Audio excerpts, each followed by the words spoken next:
How's it going, everyone? Welcome back to the channel. It's your boy King Calf, and we got a special video today.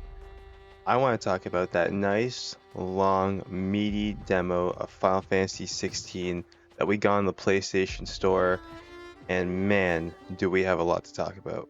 So Square Enix shadow dropped this demo because we knew we were getting a demo for a while. We just didn't know when, and for some reason they weren't giving us a specific date. But they shadow dropped it.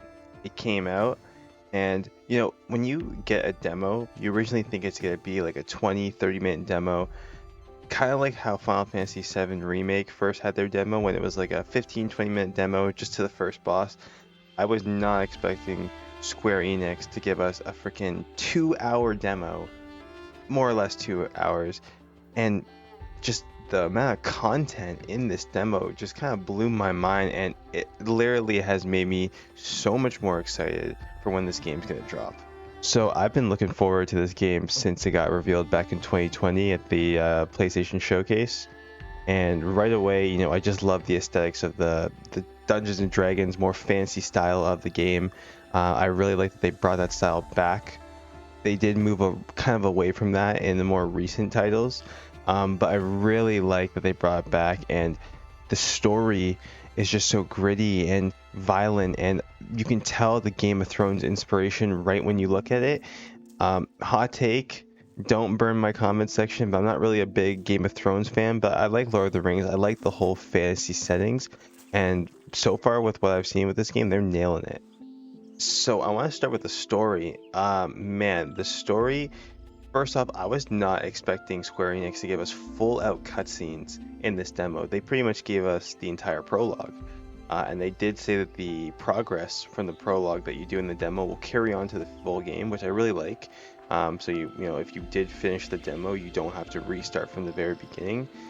But I was just so impressed with the cutscene quality that they put in a demo. Like, we don't usually get this, and they just went above and beyond. I felt they didn't cut anything.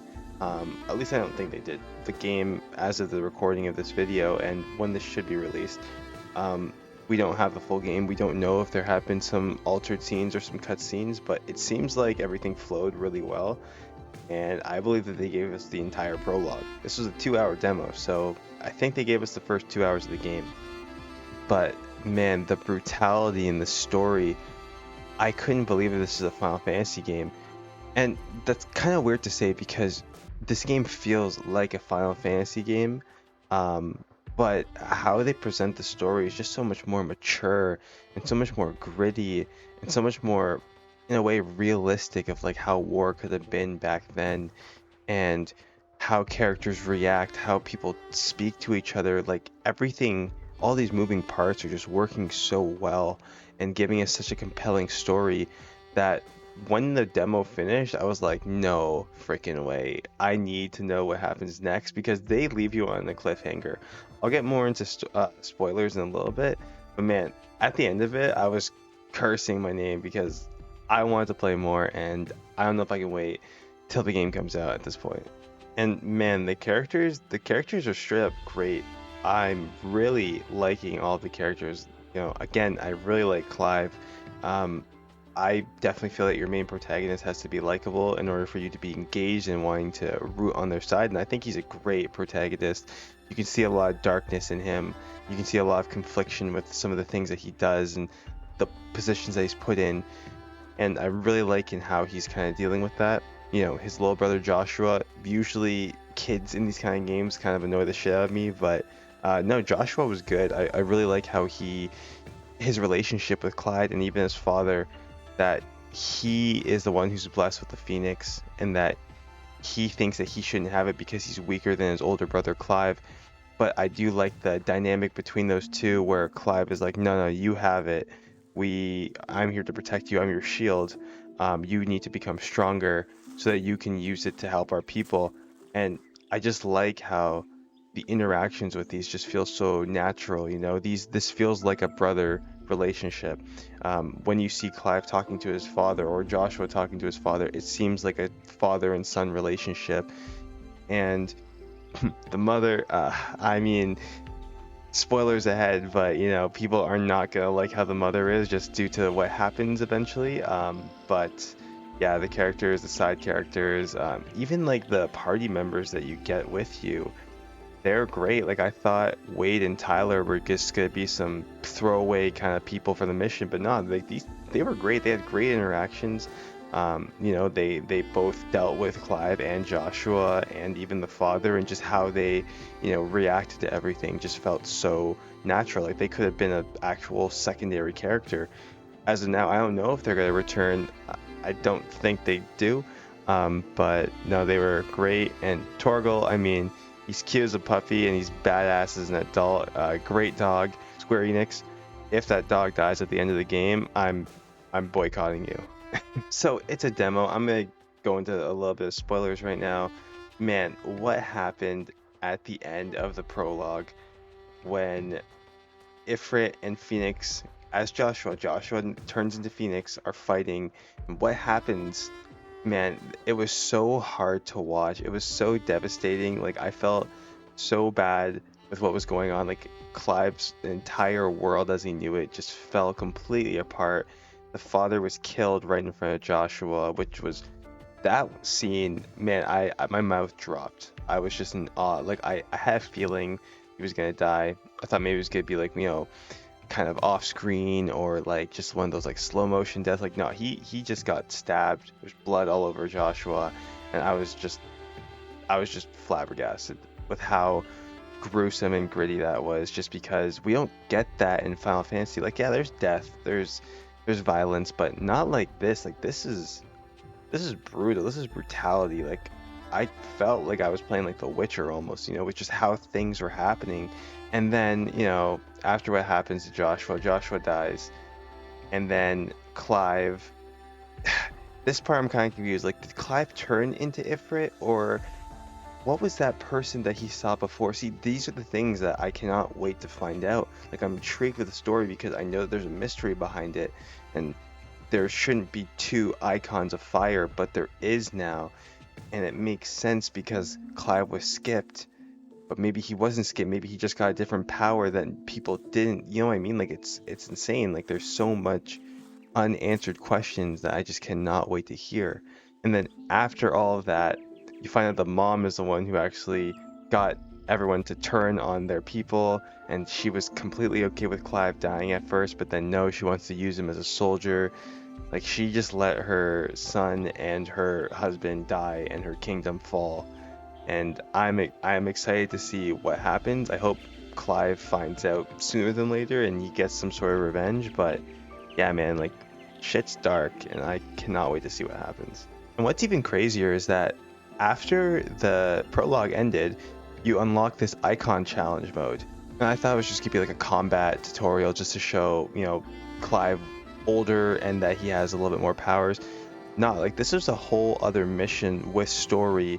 You are fighting with Sid for a little bit, and then you end up fighting Benedicta, I believe her name is, and like there's full cutscenes with that. So you get like two big sections of this game in this demo. I mean, what more can you ask? Like this is Square Enix being confident that this game is fire, and the story itself, like everything about it is just so good. I hope it stays like this, because Final Fantasy, you know, 15, for example, had a really good premise, but it was just so messy in its delivery, and its ending, although it was good and beautiful in a way, it kind of fell apart in my opinion, and it was kind of unsatisfying. I'm just hoping that this game keeps this momentum all throughout the entire playthrough. All right, guys, it's time to talk about the combat. As you all know, this game is pretty much a character action RPG. It's not like the previous Final Fantasy games. It's not like 15, where they did try to go for that style, but it was a lot more slower and still had some, you know, Final Fantasy ATB kind of stuff still, and then 7 Remake still had that as well. So they were still having the more classic Final Fantasy feeling with a new coat of paint. Like no, this is a full out character action RPG. The producer from DMC5 helped make this game, and you can tell just by the movement alone, it's so fluid, it's so quick. The particle effects look amazing during the battles, And I'm really impressed that the first time that they're fully committing to a new style, they're nailing it out of the park. And again, we only got a sample. Like, we don't have all the icon powers at the moment, and I can just tell the customization in combat and the things that you're going to be able to string together are going to be endless once people start figuring out like what goes with what, and what combat um, skills can be used to fluid into other ones. Like, it's going to be a really, really cool science, I believe, behind the game. I know I use the word science, but trust me, when you play this game, when you put it in your hand, it feels like there's like this science behind how you have to string everything together. It's really cool. So how the combat works is you have your standard melee hits by hitting the square button where you swing your sword. You can hold it as well to put your sword on fire so you can get like a bigger hit and break people's guards. You also have triangle, which is your magic button. And then what that does is you can shoot from a long range, or you can also use it in your sword combos. So then, you hit triangle after hitting square 4 times, and you'll do like this little like pushback with whatever magic you have equipped. It's really cool. You have your standard dodge button with R1. And then, if you dodge perfectly, you kind of get like a slow-mo effect where then Clive will like teleport kind of towards them and hit them with like a harder hit, which will, put more damage to the stagger bar. And again, we're bringing the stagger bar back, where the more you attack an enemy, the stagger bar will fill up. Once it's filled up, they're completely staggered and they're immobile. So then what you can do is you can use more attacks on them, they take more damage, and you can string together a lot more of your heavy hits. So with the icon powers, you're able to switch them with the L2 button, and with that you get 3 skills by holding R2. You have 2 magic kind of like icon attacks where you can do like a big combo, you can do like an area attack, but then you also have circle, which for Phoenix, for example, lets you teleport towards your enemy. With Titan, you're able to guard. It's really cool. There's a lot of customization. And I'm wondering, when you get all of the icon powers, like, are you able to use all of them at once, or can you only equip 3 at a time? These are the questions that I'm wondering. And I hope that you can have all of them, kind of like how Dante in DMC has all of his styles, and you kind of like switch them on the fly to get like some crazy combos. I'm really hoping they go that way, but I can understand if they only want to limit it to 3, just because with the amount of attacks and powers that you get with each, it might be a little overwhelming if you have everything at once, but it would have a lot more mastery to it if you could. But so far, I mean, the combat's great. I do feel sometimes it's a little easy. The dodging is very, very generous. And then there are some amulets you can put on that can make things easier, where it shows you when to dodge. Or with Torgal, you can make him auto attack. I actually kept that one on just because I felt manually telling him to do things kind of felt odd while I was in, the harder combat, because I'd be trying to dodge and get the stagger bar full for some of these enemies, and then I had to press up on the D-pad to tell Torgal to use an attack. I felt that when he has the auto attack thing, he's doing a lot more than I was able to kind of command him. But maybe that's just me at the moment using it for the first time. Maybe eventually I'll get used to those inputs.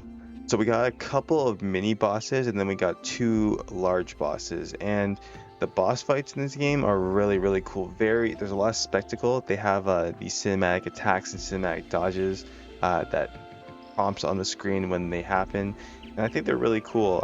I know we're in the time where quick time events are kind of lame, but they use them sparingly enough where it doesn't overstay its welcome. It just enhances the actual boss fight and the spectacle of it, and that's what I really do like about this game. They're going for spectacle a lot. I mean, the Ifrit and Phoenix fight, that's all spectacle. You're pretty much just shooting Ifrit by like holding triangle with Phoenix. You're not doing anything complex, but the spectacle makes it seem like you're doing some crazy ass boss fight, and I love it. Like, that really shows you that their presentation in this game is just on another level. And again, we're only at the beginning, and then another section later on with the icon challenge mode. So I can't even imagine the shit we're gonna see in the midpoint or the end point of the game. Like, it's gonna be nuts. Square, give me the game. I'll give you my address. But yeah, those are just some thoughts I had of the game so far. As of now, I think the game's gonna be dropping in about 9 days. Guys, this is going to be a Game of the Year contender 100%. I'm really hoping that this can overthrow Legend of Zelda Tears of the Kingdom. I love that game, but you know, we have Breath of the Wild. This is just more of that. Final Fantasy 16 feels like something different. It feels like a true next gen game, and I cannot wait to have it in my hands, and I cannot wait for you guys to have it in your hand either. Thank you so much for watching the video.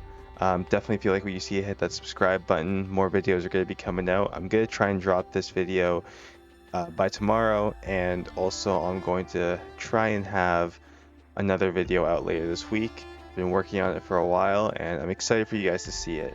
So if you don't want to miss it, hit that subscribe button. You can also find me on Twitch, King Calf, as well. And guys, I'll catch you in the next one. Thank you so much. Peace.